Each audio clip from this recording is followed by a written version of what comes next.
Magandang araw! Welcome to sa kusina ni Mami Luto niya. So, here's my personal chef prepping for our dinner. Yes. So, ito yung maganda pag nandito siya sa bahay. So, sitting pretty lang ako. Yes! Diba?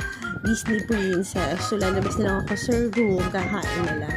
So, masipag siya magluto. Well, I do love to cook also. Pero pag nandito siya, sa kanya na yung kusina. Siya na yung bahala sa luluto. So, ayan. Nakaseparate yung mga gulay pero hindi siya ma-overcook. So, this is beef nilaga. Beef nilaga ba? Yes, na parang bulalo kasi nga may corn. Kasi my daughter loves corn. So, ito yung aming ulam for today. So, ayan siya. Parang kakatakan baka talaga siya. So, ayan po yung aming dinner. So, beef. Tapos mayroon na siyang buto. Para mga buto-buto din. Para masarap. So, ayan yung ating gulay na nakaseparate. And ito na yung pinakalaman. And tada! Dinner time!